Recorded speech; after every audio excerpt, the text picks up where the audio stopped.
both a privilege and an honor to be presenting here today. And I want to thank the Ministry of Foreign Affairs and the German Archaeological Institute for the invitation. For the past 5 years, UNOSAT has been providing satellite imagery-based damage assessment for cultural heritage sites in Syria, Iraq, Yemen, and other locations. The initial process is very straightforward. It's selecting 2 images and trying to identify the difference between those 2 images or the damage. What you see here is the Citadel of Aleppo and images collected in 2010 and 2017. And the circles are some of the damaged structures inside the Citadel.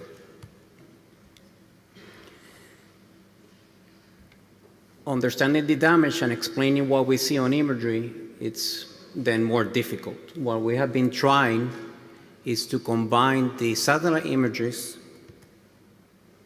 the before and after, with ground pictures to give greater insight on what we're seeing on imagery.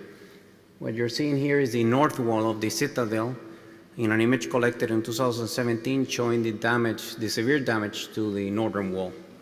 More recently, we have been cooperating with other organizations to provide not only the satellite image analysis, but 3D images showing the damage that we see on satellite images. And this has proven to be very insightful for archaeologists and historians, because if you're not used to seeing damage on satellite images, it's difficult for you to describe what you're seeing. With the 3D images, you can have a different perspective of what you're seeing on imagery.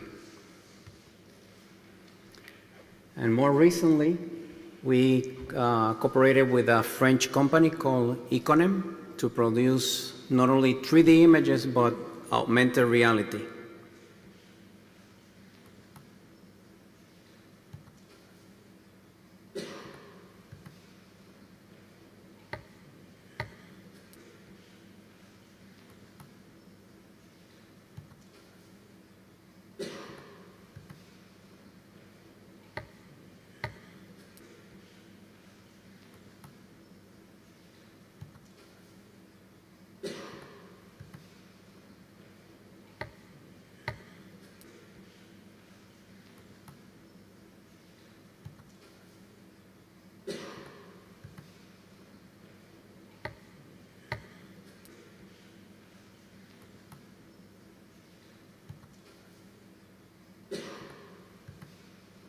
For the ancient city of Aleppo, what we did was combine 5 years of damage assessments with information that we received from UNESCO and the DGIM in Syria in form of a cadastral map, which helped us identify the historical damaged buildings inside the World Heritage Sites. Combining all together, we were able to provide a very detailed explanation of which buildings and to what extent they were damaged. Here you have an infographic showing the 3-step process. The first phase is doing the damage analysis. The second phase is combining all the different levels of information. For example, in this case, the cadastral map of the historical buildings. And the third phase is combining that information with the additional assessment of archaeological and historians. Together with UNESCO, we developed a unique way of assessing damage. We not only provide a description of what we see on satellite images, the damage itself, but we provide as well a historical loss assessment, providing greater insight on the actual loss of any of those buildings. The problem that we are realizing is that regardless of how many damage assessments we do, or how many reports we provide when there's an emergency, or how many infographics we provide, we are not able to answer the basic question: how many cultural heritage sites are damaged or destroyed globally? If you think about the situation, it's very difficult to answer this question. The number of heritage sites and the extent of those sites keep growing every year. And at the same time, the support for conservation and protection is diminishing. Just to give you an example of the difficulty that we encounter trying to answer this question, here you have the World Heritage Site of the Phoenix Island Protected Area, which is in the middle of the Pacific. It covers an area greater than 400,000 square kilometers. And it's threatened by different issues, including climate change, overfishing, and vessel grounding. We believe that with satellite imagery analysis, we can provide several updates through the year to give greater insight of the threats that this World Heritage Site and many others are facing. We are proposing a 4-step process that basically will provide an automatic damage detection system for UNESCO and any other interested organization. The first phase will be creating a very detailed World Heritage Site library, digital library. And the second phase, which we are already developing, is developing an algorithm that will automatically detect changes on 2 satellite images. The third phase will trigger an alert, which will give us an idea of where possible damage is occurring, at which stage we will use 2 high-resolution satellite images to classify the damage and provide a greater insight on what we're seeing on imagery. The fourth phase, the final one, will be to provide all this information on a web portal so people can have not just the satellite images, but the description and any additional information that we have on one site. Here you have a different explanation of the process. So first, using the boundary of the World Heritage Site, we digitize those boundaries, and then we select 2 images using the automatic change detection script. And then we apply filters to enhance the borders of the buildings inside that site. And in turn, by enhancing the borders, we can then identify where possible damage is occurring. And then the final stage, that information will be fed into the damage assessment report or the dashboard, the online dashboard. The process in itself, it's assigning a script that will process the different images that were selected and enhancing the edges of the buildings in that site.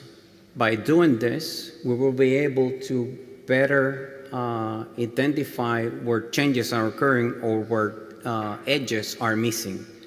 And the system will interpret this as seeing damage on any of those sites. This is another example of the process. We are conducting, we're doing tests with the site of Palmyra. There you have 2 images collected in 2015, one in 27 August and another one in 2 September, right before the Temple of Bel was destroyed. By assigning those 2 scripts and filtering the image, the system was able to identify the damage on those sites. And with the help of the system, then we don't have to look at all sites at all times, and we have a smaller list of sites that we need to identify and describe the damage. Thank you for your attention.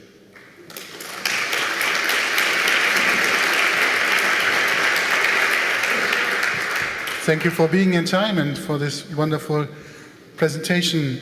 Directly, in media res, who has questions, ideas, points of discussion? I'm really interested in the the 4th or the 5th phase. How can we go from the damage assessment? It's sometimes a bit depressive to do these things, to see what is all lost and damaged and so on, to real action. That is one question. And the other thing is I participated at a conference in Casablanca together with the African League.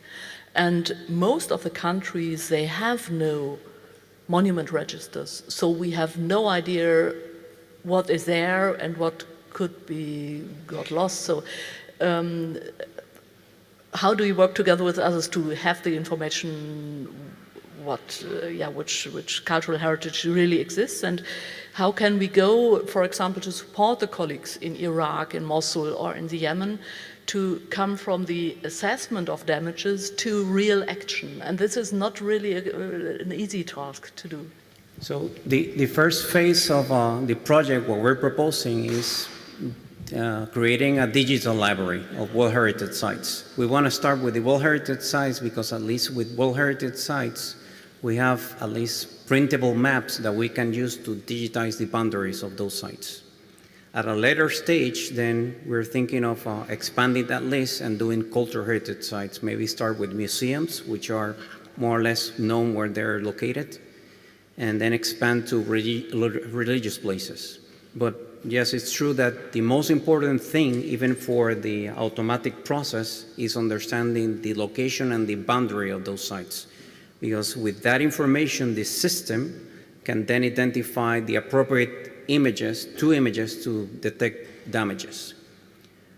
The process in itself, it's able to identify damage based on a mathematic equation, a script, that is looking for differences in between two images. What we're thinking of implementing later on, once that process is established, is machine learning to help the system not only understand where damage is located, but to classify the damage, provide damage levels to what the system is seeing in the images. Margarete van Es from German Archaeological Institute.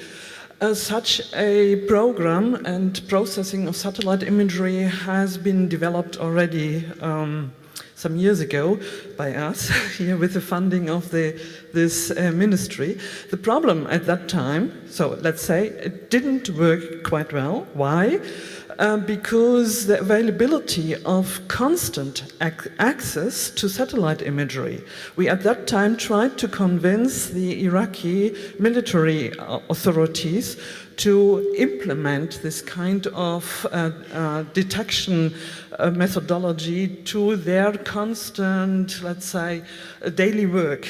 Of course, at that time it was not possible in Iraq because of the crisis situations, but I guess it would be difficult today as well, because the constant access to the satellite imagery needed is really, first of all, difficult in the resolution we need, and second, extremely costly. Yeah, at UNOSAT we have an agreement with the U.S. Department of State, and we have access to the archive digital globe imagery. So that problem in itself, it's solved. The one thing that we have to probably find a solution for is that for the system to ingest the images, probably we have to resolve a licensing problem, but we think that a solution can be found. But the access to the images, the high-resolution images, it's available. Michael Jansen, Aachen University. Please, at first, congratulations, and you are absolutely right. You know, we have SciArc, which has done already more than 100 World Heritage Site scanning. The problem with scanning is that we have enormous amounts of data to be processed, which are not being able to be processed in the countries themselves where the scanning normally is done. It's a question of high-tech labs. And please allow me to point out a big project which was financed by the Ministry of Foreign Affairs in Afghanistan. From 2012 to 2015, the whole city wall of Ghazni was documented three-dimensionally through satellite image. And in addition, to answer Professor Fless' question, the whole city wall was consolidated within 3 years, and the slogan was from Afghans for Afghans. It was monitored from outside, and the whole project was executed by about 500 laborers from Ghazni itself. And the latest attacks by the Taliban to Ghazni didn't hurt the city wall. So I think this may be one successful project in also executing documentation and damage assessment. Yeah, We're not saying that the process in itself that we're proposing is simple, but we think that we need to start somewhere, and we're confident based on the initial tests that we have conducted that once the system is established and we provide the system, we start the machine learning process, that the system can eventually, after a couple of trial runs, can start running by itself and identify damage. What we're proposing to UNESCO is start with probably with the MENA region and then start expanding to other continents, the global scale. Clock is ticking. What a pity. And we would have a lot of questions more.